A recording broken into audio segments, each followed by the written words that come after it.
Assalamualaikum warahmatullahi wabarakatuh. Perkenalkan, nama saya Fauzan, NIM 201FI03079. Pada kesempatan kali ini, izinkan saya untuk melakukan atau mencoba pemeriksaan sistem muskuloskeletal. Ada 3 hal penting dalam pemeriksaan ini. Yang pertama, pengkajian umum pada pasien yang mengalami kelainan atau tidak mengalami kelainan pada sistem muskuloskeletal. Yang kedua, pengkajian secara khusus, dan yang ketiga, pengkajian secara regional. Yang terakhir, ada pemeriksaan rentan gerak, rum pasif dan aktif. Sebelum bertemu pasien, alangkah baiknya kita menggunakan masker, mencuci tangan dan menggunakan handscoon. Pertama, menggunakan masker.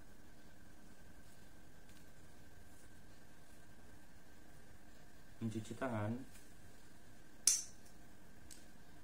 dengan 6 langkah menurut WHO.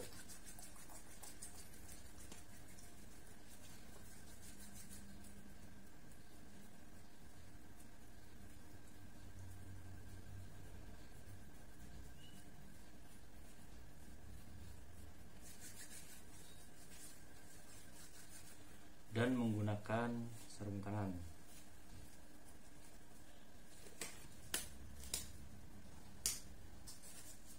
Pengkajian fisik selanjutnya yaitu melihat bagaimana saat pasien berjalan, apakah si pasien berjalan dengan tegak atau terdapat kelainan. Apakah si pasien berjalan dengan antalgid gait atau step back gait dan Trendelenburg gait. Contohnya analgid gait yaitu, contoh step back gait yaitu, contoh Trendelenburg gait yaitu. Pemeriksaan selanjutnya yaitu pemeriksaan otot atau pemeriksaan tonus otot. Kemudian nilai tonus otot itu ada 5, 4, 3, 2, 1, 0. Untuk nilai 5, si pasien bisa melawan tangan si perawat. Untuk nilai 4, si pasien ini bisa mengangkat tangan tetapi tidak bisa menahan tangan si perawat, itu nilainya 4. Untuk nilai ketiga, si pasien disuruh mengangkat tangan tetapi si pasien lemah dalam mengangkat tangan dan langsung terjatuh. Untuk nilai kedua, pasien tidak mampu mengangkat tangan tetapi si pasien ini mampu menggeserkan tangannya. Untuk nilai 1, si pasien ini tidak bisa menggeserkan tangannya, akan tetapi ketika kita lihat atau kita raba, ada usaha dari si pasien. Dan terakhir, untuk nilai 0 yaitu tidak ada pergerakan sama sekali dari si pasien. Jika kita mendapatkan nilai 1, 2, 1, 0, kita lanjut ke pemeriksaan atrofi otot. Caranya gimana? Pertama, kita cek dulu lengan kita dan melakukan fleksi. Kemudian rasakan pergerakan di lengan kita. Kemudian lakukan pemeriksaan kepada pasien. Kita cek lengannya, kita raba dan lakukan fleksi. Jika sama pergerakan pada si pasien dengan otot kita, maka pasien ini tidak mengalami atrofi otot. Begitu sebaliknya. Pemeriksaan selanjutnya yaitu pemeriksaan secara regional. Pemeriksaan ini melakukan palpasi pada bagian leher dan kepala. Kita selaku perawat berada di belakang si pasien. Boleh hadap kanan, Pak. Nah, caranya 2 jari kita berada di bahu pasien, 2 jari kita berada di leher pasien yang dekat dengan vena cava, dan 2 jari kita lagi berada di belakang si pasien, yaitu berada di belakang tulang spinal. Kita raba di bagian belakang leher atau tulang spinal dari atas sampai bawah, apakah terdapat benjolan. Jika tidak, kita lanjut ke bagian vena cava pasien. Kita raba apakah terdapat benjolan. Jika tidak, kita lanjut ke bagian depan leher pasien.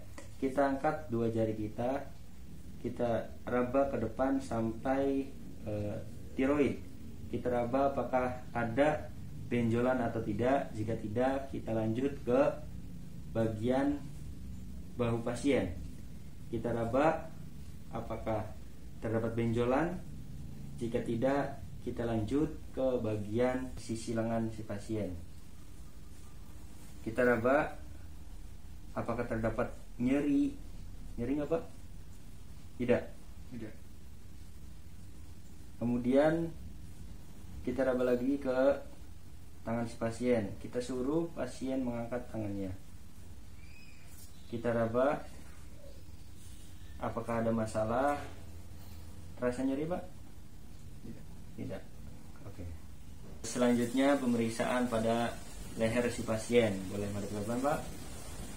Baik. Pada pemeriksaan ini terdiri dari abduksi, aduksi, rotasi dalam dan rotasi luar. Pertama kita minta pasien untuk menengokkan kepalanya ke kanan dan kiri. Coba Pak. Yang kedua, kita minta pasien untuk mematahkan kepalanya ke kanan dan ke kiri. Coba Pak. Yang ketiga, kita minta si pasien kepalanya untuk ke bawah dan ke atas. Coba Pak. Oke. Selanjutnya kita pemeriksaan pada bagian siku pasien atau tangan si pasien. Bentar Pak. Nah, pertama kita inspeksi, kita lihat tangannya apakah ada benjolan. Nah, fungsi tangan ini untuk menekan dan fungsi 4 tangan ini untuk meraba. Kita lihat apakah terdapat benjolan. Kemudian kita gerakan dan kita suruh atau meminta pasien untuk menggerakkan tangannya. Coba angkat tangannya Pak ke belakang. Oke, baik. Selanjutnya pada bagian lengan pasien. Pertama saya akan melihat apakah terdapat benjolan dan kita raba. Kita gerak-gerakan dan kita suruh pasien untuk menggerakkan tangannya. Coba Pak ke kanan dan ke kiri, atas bawah. Baik. Pemeriksaan selanjutnya yaitu pada bagian punggung pasien. Kita lihat punggung pasien apabila pasien ini kiposis, lordosis, skoliosis atau gibus. Boleh hadap ke kanan Pak. Baik, jika pasien ini kiposis maka cenderung ke depan. Jika pasien ini lordosis maka cenderung ke belakang. Jika pasien ini skoliosis maka bahunya itu turun satu seperti ini. Nah, jika pasien ini gibus seperti ada punuk yang menekuk seperti ini, ada benjolan. Oke. Selanjutnya melakukan perabaan hingga bagian abdomen. Dari atas, dari bahu kita raba sampai bagian abdomen. Baik, selanjutnya kita periksa bagian depannya. Benar Pak? Nah. Kita periksa dari atas bahu pasien sampai bagian abdomen pada pasien. Kita tekan pada bagian abdomen pasien. Tujuannya untuk apa? Untuk menilai kekuatan otot pada bagian abdomen. Pemeriksaan selanjutnya yaitu pemeriksaan kesenjangan antara kaki kanan dan kiri. Apakah terdapat kelainan, misalkan ada yang panjang sebelah antara kaki kanan dan kiri. Baik, selanjutnya kita ukur pada bagian meleosus dan sias.